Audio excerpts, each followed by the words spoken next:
सोचिए, एक ऐसा हत्यारा जो न सिर्फ निर्दयता से हत्या करता था, बल्कि लाशों को पुलिस स्टेशन के बाहर छोड़कर उन्हें चुनौती देता था। कौन था ये बेरहम अपराधी और क्या पुलिस उसे पकड़ने में कामयाब हो पाई? जानिए इस सच्चाई को जो आपकी रूह तक हिला देगी। अगर आपको भी ऐसी कहानियां सुनना पसंद हैं जो क्राइम से भरी हुई हैं, तो चैनल को सब्सक्राइब कर लीजिए। हम हर हफ्ते आपके लिए दो ऐसी कहानियां लाते हैं। वापस आते हैं आज की कहानी पे। एक सर्द सुबह दिल्ली के तिहाड़ जेल के बाहर अचानक हलचल मच गई। एक पुलिसकर्मी ने देखा कि एक काले रंग के बैग में कुछ अजीब सा रखा है। बैग के पास पड़ी एक चिट्ठी पर मोटे मोटे अक्षरों में लिखा था, अगर हिम्मत है तो मुझे पकड़ कर दिखाओ।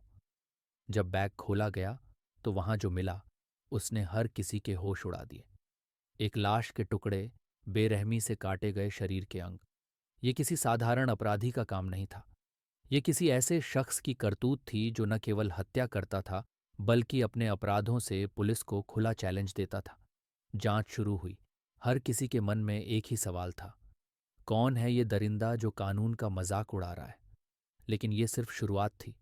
जल्द ही और बैग मिलने लगे और हर बैग के साथ पुलिस के सामने एक नई पहेली आ खड़ी हुई। जैसे जैसे पुलिस ने अपनी जांच शुरू की, तिहाड़ जेल के बाहर मिले इस बैग ने पुलिस को सकते में डाल दिया था। जांच टीम ने सबसे पहले उस इलाके की छानबीन की। सीसीटीवी कैमरे खंगाले गए, लेकिन कातिल ने इतनी चालाकी से काम किया था कि कोई ठोस सबूत नहीं मिला। पुलिस ने बैग के अंदर मिले शव के टुकड़ों का फॉरेंसिक परीक्षण कराया। जांच में पता चला कि यह शव एक युवा पुरुष का था, लेकिन पहचान करना आसान नहीं था। फिर पुलिस ने राजधानी के सभी गुमशुदा लोगों की रिपोर्ट्स खंगालनी शुरू की। जल्द ही एक सुराग मिला। शव पर मौजूद निशानों और फॉरेंसिक जांच से पता चला कि हत्या बेरहमी से की गई थी और कातिल अपने शिकार को अच्छी तरह से जानता था। यह कोई साधारण हत्या नहीं थी, ये किसी निजी दुश्मनी का नतीजा लग रहा था। जैसे जैसे पुलिस ने गहराई में जाना शुरू किया, उन्हें और भी डरावनी सच्चाई का पता चला। अगले कुछ हफ्तों में दिल्ली के अलग अलग इलाकों से ऐसे ही बैग मिलते रहे। हर बैग के साथ एक चिट्ठी होती थी जिसमें कातिल पुलिस को चुनौती देता था। चिट्ठियों की भाषा और स्टाइल से पता चला कि यह काम एक ही शख्स का है। लेकिन सवाल ये था कि वह कौन था और क्यों ये खौफनाक खेल खेल रहा था। जांच टीम ने अब कातिल के पैटर्न को समझने की कोशिश की। हर चिट्ठी में कातिल खुद को एक कदम आगे बता रहा था। उसके हर कदम से यह साफ था कि वह पुलिस से काफी चतुर था। बैग के अंदर शव के टुकड़े देखकर पुलिस को यह समझने में देर नहीं लगी कि यह कोई शारीरिक ताकत से जुड़ी हत्या नहीं थी। कातिल ने अपने शिकार को पूरी योजना के तहत मारा था और फिर शव को अलग अलग टुकड़ों में काटकर उन बैगों में पैक किया था। पुलिस ने अब हत्या के बाद के परिस्थितियों पर ध्यान केंद्रित किया। एक और चौंकाने वाली जानकारी सामने आई। हत्या के समय कातिल ने किसी तरह का कोई संघर्ष नहीं किया था। मतलब यह कि शिकार और कातिल के बीच कोई परिचय हो सकता था। क्या कातिल अपने शिकार को जानता था? फिर पुलिस को कुछ अहम सुराग मिले। कुछ चिट्ठियों में कातिल ने उन जगहों का उल्लेख किया था जहां उसने अपनी मंशा को अंजाम दिया था। वह जगहें वही थीं जहां उसे आसानी से शिकार मिल सकते थे। पार्क, सुनसान सड़कें और गुप्त स्थान जहां कोई सवाल नहीं पूछता था। पुलिस को यह अंदाजा होने लगा कि यह किसी शहरी इलाका नहीं, बल्कि बाहरी इलाके में रहने वाले किसी व्यक्ति का काम हो सकता है। पुलिस ने शहर के बाहर के इलाकों में अपनी छानबीन तेज की। एक दिन अचानक पुलिस को एक गुमशुदा व्यक्ति के बारे में जानकारी मिली, जो एक मानसिक रोगी था और लंबे समय से गायब था। पुलिस ने उसकी पहचान की और उसे गिरफ्तार कर लिया।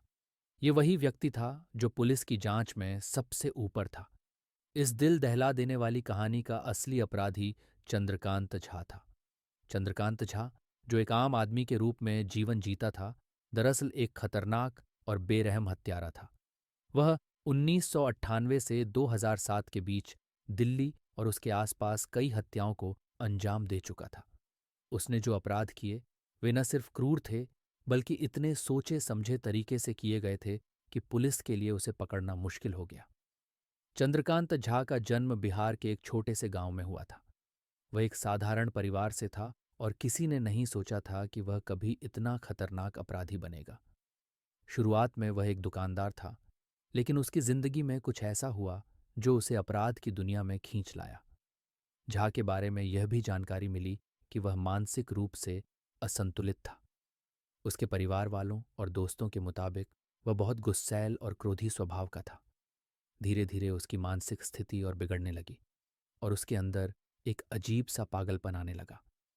चंद्रकांत झा ने अपनी पहली हत्या तब की जब उसने एक व्यक्ति से मामूली सी बहस के बाद उसकी जान ले ली।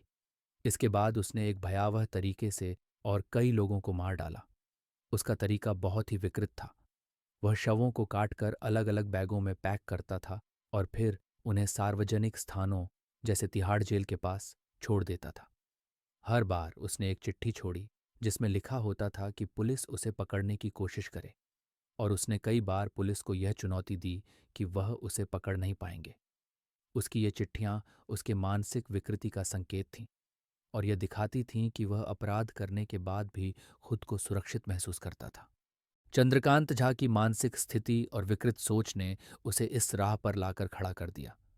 वह मानसिक रूप से अस्वस्थ था और उसके लिए हत्या करना किसी आदत या नशे की तरह बन गया था। वह समाज से कटकर एक तरह से अपराध करने को अपना मिशन मानने लगा था। एक और बात थी कि चंद्रकांत झा के मन में पुलिस के प्रति गहरी नफरत और विरोध था, जो उसके अपराधों के पीछे एक बड़ा कारण था। उसके बारे में यह जानकारी सामने आई कि उसे पुलिस से कई बार नकारात्मक अनुभव हुए थे और इसका असर उसकी मानसिक स्थिति पर पड़ा था। चंद्रकांत झा ने अपनी जिंदगी में कई बार पुलिस की कार्रवाई का सामना किया था। कई बार उसे झूठे आरोपों में फंसाया गया और इसके बाद पुलिस से उसे काफी गुस्सा आ गया। कुछ रिपोर्ट्स में यह भी कहा गया कि चंद्रकांत को पुलिस की पूछताछ और हिरासत में अन्याय महसूस हुआ था, जो उसके भीतर एक गहरी नफरत और बदला लेने की भावना को जन्म देने लगा।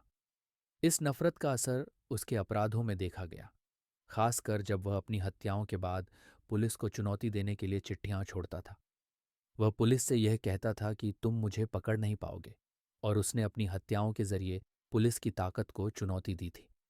इस तरह पुलिस के प्रति उसकी गहरी नफरत और बदला लेने की भावना ने उसे और अधिक क्रूर बना दिया। यह भी माना जाता है कि उसने अपनी हत्याओं के जरिए पुलिस को परेशान करने की कोशिश की थी और वह चाहता था कि पुलिस हर बार उसकी पकड़ में न आए। उसकी चिट्ठियां और बैगों में शवों के टुकड़े छोड़ने की पूरी प्रक्रिया एक मानसिक और भावनात्मक प्रतिशोध का हिस्सा थी, जो उसने पुलिस के खिलाफ महसूस किया था। इस तरह चंद्रकांत झा के मन में पुलिस के प्रति गहरा जहर था, जो उसकी मानसिक विकृति और अपराधों को और भी भयंकर बना देता था। चंद्रकांत झा की गिरफ्तारी के बाद पुलिस ने अपनी जांच तेजी से की। शवों के टुकड़ों से लेकर छोड़ी गई चिट्ठियों तक हर एक सुराग ने उसे अपराधी साबित कर दिया। फोरेंसिक जांच में शवों के टुकड़ों का डीएनए मैच हुआ और चिट्ठियों को उसके हस्ताक्षर से मिलाकर यह साबित हुआ कि वही इस घिनौने अपराध का मास्टरमाइंड था। चंद्रकांत झा के खिलाफ मामला अदालत में पहुंचा और यहां पर एक लंबी कानूनी लड़ाई शुरू हुई। उसकी बचाव टीम ने यह तर्क दिया कि वह मानसिक रूप से असंतुलित था और इसलिए उसे अपने अपराधों का पूरी तरह से एहसास नहीं था। वहीं अभियोजन पक्ष ने यह साबित किया कि चंद्रकांत ने अपने अपराध पूरी सटीकता से योजना बनाकर किए थे, जो यह दर्शाता था कि उसे अपनी कृत्य की पूरी समझ थी। इस मामले ने मीडिया में जबरदस्त ध्यान आकर्षित किया और लोग यह जानने के लिए बेताब थे कि इस खतरनाक हत्यारे का अंत क्या होगा। बहुत से लोग यह चाहते थे कि चंद्रकांत को कड़ी से कड़ी सजा दी जाए, जबकि कुछ का मानना था कि वह मानसिक विकृति से पीड़ित था और उसके लिए सजा देने से पहले उसकी मानसिक स्थिति का आकलन किया जाना चाहिए। अंततः अदालत ने चंद्रकांत झा को हत्या, शव को अपमानित करने और पुलिस को चुनौती देने के आरोप में दोषी ठहराया। उसकी मानसिक स्थिति को ध्यान में रखते हुए अदालत ने उसे मानसिक अस्वस्थता का शिकार मानते हुए उसे आजीवन कारावास की सजा सुनाई। हालांकि कुछ रिपोर्ट्स में यह भी कहा गया कि उसे सुधार गृह में भेजा गया था, जहां उसकी मानसिक हालत का उपचार किया जा रहा था। इसके बाद वह समाज के लिए एक खतरनाक अपराधी बना, लेकिन उसकी मानसिक स्थिति को देखते हुए उसकी सजा में कुछ नरमी बरती गई। चंद्रकांत झा को अभी भी बंदी के रूप में एक सुधार गृह में रखा गया है। कुछ रिपोर्ट्स के अनुसार वह मानसिक इलाज के लिए उस समय के एक विशेष संस्थान में भर्ती था जहां उसकी स्थिति पर नज़र रखी जाती है। अब यह सवाल उठता है कि क्या वह समाज के लिए खतरा बन सकता था। हालांकि उसकी मानसिक स्थिति सुधारने के प्रयास किए जा रहे थे, लेकिन ऐसे अपराधी जो अपनी मानसिक विकृति के कारण घातक हो सकते हैं, उन्हें कभी पूरी तरह से पुनर्वासित नहीं किया जा सकता।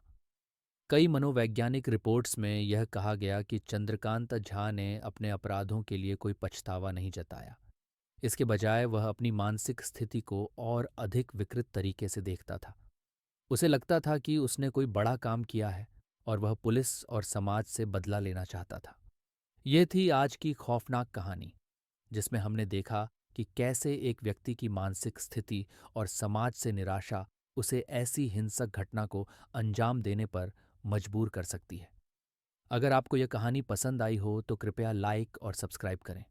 साथ ही हमें बताएं कि इस कहानी के बारे में आपकी क्या राय है और अगले वीडियो में आप कौन सी घटना सुनना चाहते हैं। धन्यवाद।